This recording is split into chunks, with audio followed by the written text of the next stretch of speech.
আমের মিষ্টি ঘ্রাণ ও মধুর রসের অপেক্ষায় থাকে না দেশে এমন মানুষের সংখ্যা হয়তো হাতে গোনা।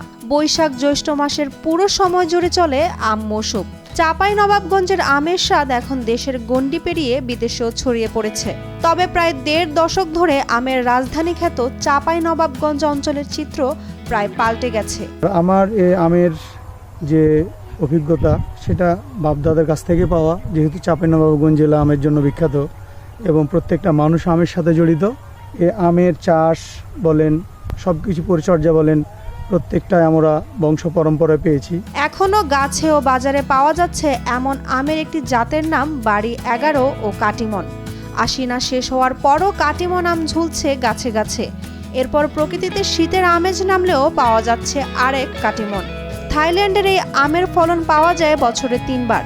তবে এ জাতের আমের দাম স্বাভাবিক আমের তুলনায় কয়েক গুণ বেশি। যারা নতুন করে বাগান করছেন বা নতুন করে বাগান যেটাই হচ্ছে সেটাই কাটিমন বাগান হচ্ছে, এটার একটা মানে সবচেয়ে গুরুত্বপূর্ণ যেটা মানুষ এটাকে পিছনে ঝুঁকে পড়ার একটা গুরুত্বপূর্ণ কারণ হচ্ছে এই আমটি অসময়ে পাওয়া যাচ্ছে। এটা এক নাম্বার হচ্ছে যে এই আমটি অসময়ে পাওয়া যাচ্ছে এবং এই আমটির একটা স্বতন্ত্র মিষ্টতা আছে এবং এর আলাদা একটা স্মেল আছে, গন্ধ এবং স্বাদ, এটা একদম স্বতন্ত্র। অন্য নাম যখন বাজারে নাই তখন এখন যেটা পাওয়া যায় সেটাই তো একটা মানুষের কাছে একটা আগ্রহের কারণ।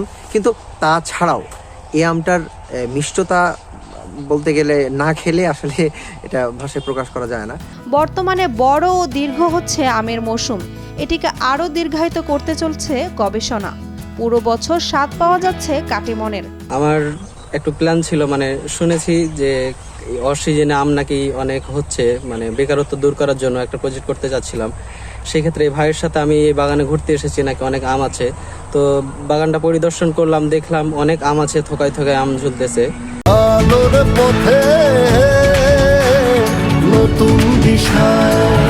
এই ভাইয়ের অভিজ্ঞতা অনুযায়ী, এই ভাইয়ের পরামর্শ অনুযায়ী আমিও একটা বাগান করতে চাচ্ছি আর কি।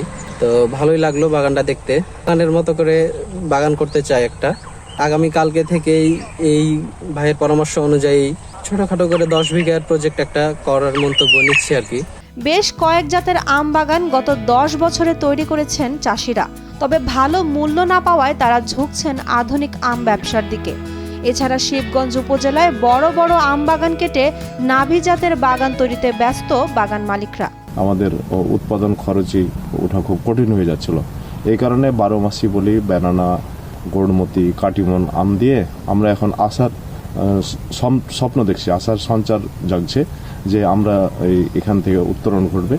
উপজেলা কৃষি অফিসার জানান, নাচল ফল বাজার থেকে আম ছাড়াও দৈনিক পেয়ারা, ড্রাগন, মাল্টা সহ অনেক ফলের ট্রাক সারা দেশে যায়।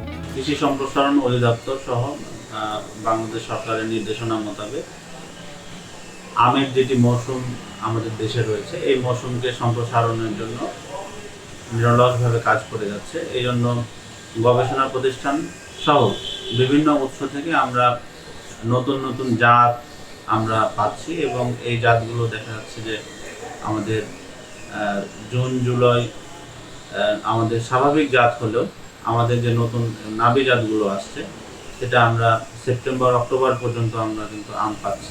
বর্তমানে চাঁপাইনবাবগঞ্জে 12 মাস আম পাওয়া গেলেও কয়েক বছর পর সারা দেশে আম পাওয়া যাবে এমনটাই প্রত্যাশা আম চাষিদের। উর্মি আক্তার, সোমা, কালের কণ্ঠ।